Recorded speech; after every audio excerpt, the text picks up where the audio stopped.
จะเนาะสำหรับคลิปนี้ขอกล่าวคำว่าสบายดีFCของสร้างไส้มาทุกท่านเนาะสำหรับคลิปนี้สร้างไส้จะมาข่าวพยากรณ์อากาศตั้งแต่วันที่25เดือน5ปี2025ฮะวันที่6เดือน6ปี2025พี่น้องซึ่งรายละเอียดของสภาพอากาศจะเป็นอะไร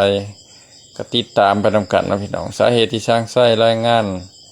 เป็นเวลายาวๆแบบ4ก็ย้อนว่าเพื่อเป็นการบอกให้พี่น้องได้รับรู้ข้อมูลข่าวสารเกี่ยวกับสภาพอากาศเพื่อเกียมรับไปรับมือเกี่ยวกับสภาพอากาศที่จะมีผลต่อการดำรงชีวิตหรือว่าการเฮ็ดไร่เฮ็ดนาการเกษตรของพ่อแม่ประชาชนชาวลาวของเฮาทั่วประเทศเนาะเนื่องจากว่าในช่วงนี้หลายพื้นที่หลายเมืองหลายแขวงก็ได้ทำการหว่านข้าวหน้าปีนะพี่น้องถ้าหากว่าสภาพอากาศเฮาบ่ฮู้ล่วงหน้าก็จะเฮ็ดให้การหว่านข้าวหน้าปีนั้นบ่ได้รับผลดีเท่าที่ควรนะพี่น้องเอาเริ่มแรกจะมาเบิ่งที่วันที่25เนาะพี่น้องว่าจะมีฝนหรือไม่มีฝนเนาะจะเบิ่งไปนำกันนะพี่น้องเอาในช่วงเช้าๆดึกๆเนาะประมาณ00 โมงก็จะเห็นได้ว่ามีกลุ่มฝนเนาะอยู่ทางภาคกลางเนาะพี่น้องแถวคำมวนแล้วก็นครหลวงเวียงจันทร์แล้วก็สวรรณเขตเนาะซึ่งฝนดังกล่าวจะเป็นฝนตกบ่แห้งเนาะอยู่แถวชายแดนลาวไทยเนาะพี่น้องส่วนว่าช่วงกลางคืนเนาะกลางคืนหรือว่าตอนแรกทางภาคใต้เนาะ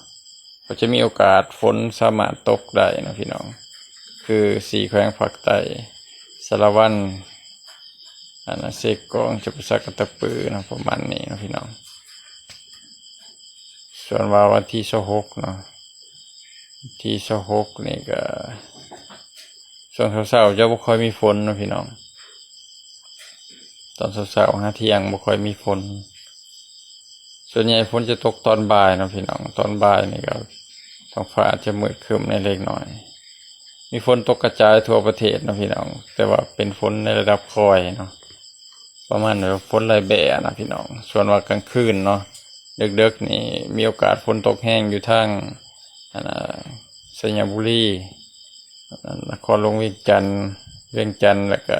ชัยสมบูรณ์นะพี่น้องวันที่27ช่วงเช้าก็ยังจะบ่ค่อยมีฝนคือเก่าพี่น้องช่วงบ่ายๆขึ้นมาก็จะมีฝนตกกระจายเนาะทั่วทุกภาคของประเทศลาวของพวกเราแต่เป็นฝนในระดับคอยนะพี่น้องฝนจะบ่แห้งส่วนใหญ่ฝนจะแห้งในตอนกลางคืนนะพี่น้องในตอนกลางคืนวันที่27ต่อ28นี่นับตั้งแต่แถวนครหลวงเวียงจันทร์ลงมาหาสวรรณเขตมีโอกาสฝนตกนะพี่น้องเป็นฝนในระดับที่แห้งตอนเช้าวันที่28ก็ยังบ่ค่อยมีฝนนะพี่น้องตอนบ่ายๆมาท้องฟ้าก็จะแปรปรวนอาจจะเกิดมีฝนตกได้ทางภาคเหนือนะพี่น้องแล้วก็คอยไล่ลงมาหาภาคกลางตลอดจนฮอดภาคใต้นะพี่น้องฝนจะไปประมาณนี้เนาะแต่ละมื้อเนาะแต่ว่าเป็นฝนตกมายิบมาย่อยเป็นฝนที่แบบว่าบ่ได้จึงบ่ได้ยั้งนะพวกไปแล้วก็เบิดไปนะพี่น้อง29ก็คือกันพี่น้องแต่ว่ามีโอกาสฝนตกทั่วทุกภาคของประเทศลาวของพวกเฮาเลยนะพี่น้อง29ก็คือกันกับทุกๆมื้อพี่น้องแต่เหนือฮอดใต้มีโอกาสฝนตกคือเก่านะพี่น้องแต่ว่าย่ำว่ามันบ่เป็นพายุตัวนี้มันเป็นฝนมันมานำก้อนเมฆนำมันซื่อๆเนาะเป็นหย่อมความกดอากาศซื่อๆนะพี่น้องจะบ่ได้แม่นพายุหรืออย่างใดนะตัวนี้เนาะวันที่30ฝนก็จะค่อยลดลงนะพี่น้อง30นี่ฝนจะค่อยลดลงแล้วตกเป็นมันยิบมันย่อยเนาะสำหรับผู้ที่ตกกาตกมุงก็อาจจะเกิดมีอาการแห้งเนาะเพราะว่าฝนจะถิ่มส่วงในช่วงของวันที่30หาวันที่6เนี่ยฝนจะถิ่มส่วงนะพี่น้องถ้าว่ามันแดดแห้งนี่ก็โอกาสที่ดินจะแห้งเขาเฮาจะเหี่ยวนี่ก็มีโอกาสได้เพราะว่าดาวเทียมมืดส่งมาหอแต่วันที่6จะเบิ่งกายแบบบ่ได้พี่น้อง วันที่หนึ่งนี่ก็บ่ค่อยมีฝนหรอกพี่น้องนะที่หนึ่งก็บ่ค่อยมีฝนนะพี่น้องทั่วทุกภาคของประเทศลาวบ่ค่อยมีฝนเลยวันที่หนึ่งนี่เพียงแต่เมฆมืดครึ้มซื่อๆเนาะวันที่สองนี่ก็บ่ค่อยมีฝนคือเก่าพี่น้องวันที่สองอุณหภูมิเฉลี่ยในตอนกลางเว้นนี่ประมาณ30 องศานะพี่น้องประมาณ30 องศานี่ก็ถือว่าบ่ร้อนปานใดนะพี่น้องธรรมดาบ่ร้อนปานใดบ่ร้อนเท่าที่ผ่านมาหรอกพี่น้องอุณหภูมิมันจะลดลงมาแน่นะวันที่สามนี่ก็ยังบ่ค่อยมีฝนพี่น้องคือเก่าอุณหภูมิเฉลี่ยประมาณ30 องศาบางพื้นที่ก็30ปลายนะเนาะแต่ว่ามันจะบ่ร้อนเท่าที่ช่วงท้ายเดือน5เนาะต้นเดือน6นี่อุณหภูมิมันจะลดลงนี่พี่น้องฉะนั้นที่ไทยฝนจะบ่ค่อยตกนะพี่น้องท้องฟ้าปลอดโปร่งเลยวันที่4เนี่ยก็บ่ค่อยมีฝนนะพี่น้องในช่วงต้นเดือนส่วนใหญ่แบบฝนมันจะถิ่มช่วงพี่น้องก็อิงตามมันจะถิ่มหึงปานใดถิ่มยาวนานปานใดเนาะคือเห็นนำกันวันที่5ก็ยังบ่ค่อยมีฝนพี่น้องวันที่5ก็ยังบ่ค่อยมีฝนก็รอรุ่นเนาะคือประทารุ่นเบิ่งอีกเทื่อนึงเนาะว่านับแต่วันที่7เป็นต้นไปนี่มันจะเป็นแนวใดวันที่7เดือน6ปี2025นี่เนาะ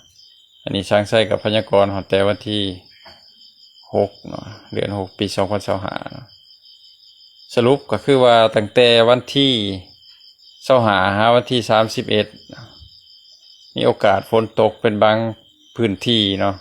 ทั่วทุกภาคของประเทศลาวของพวกเฮาแต่เป็นฝนที่จะบ่หนักปานใดเนาะพี่น้อง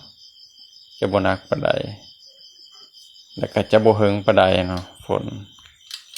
ส่วนว่านับตั้งแต่วันที่1หาวันที่6ทั่วทุกภาคของประเทศลาวฝนจะลดลงพี่น้องจะบ่ค่อยมีฝนฉะนั้นพ่อแม่ประชาชนก็เตรียมหาไม้หามือเนาะเกี่ยวกับสภาพอากาศที่ทางไส้สรุปมาให้เนาะว่าจะตกกะบ่หรือบ่ตกหรือว่าตกแล้วสิเอาน้ำอยู่ไสมาใส่นะเนาะถ้าว่ามันแรงเด้มันสิเป็นแนวใดเนาะก็คือวันที่1 5 6นี่มันยังจะบ่ค่อยมีฝนนะพี่น้องส่วนว่าท้ายๆเดือนนี่ท้ายๆเดือน5นี่ฝนก็มีโอกาสตกอยู่นะพี่น้องเอาสำหรับผู้ที่เข้ามาเบิ่งถ้ามักคลิปนี้ก็อย่าลืมกดไลค์กดแชร์เพื่อให้กำลังใจกับผู้ที่สร้างคลิปเนาะถ้ามีสิ่งใดผิดพลาดประการใดก็ขอโทษขออภัยเนาะสร้างไส้ก็โดนมาอัดคลิปให้พี่น้องได้เบิ่งกันเทื่อนึงเนาะเนื่องจากว่าสภาพอากาศมันบ่ค่อยมีการเปลี่ยนแปลงปานใดนะส่วนว่าพายุอย่างต่างๆยังบ่ทันมีเข้ามาเลยพี่น้องเด้อพายุฝนอย่างต่างๆบ่ทันมีเข้ามามีเพียงแต่เป็นฝนกลุ่มก้อนเมฆซื่อๆเนาะพี่น้องเอาสำหรับคลิปนี้ก็สิจบเพียงส่ำนี้เนาะขอขอบใจ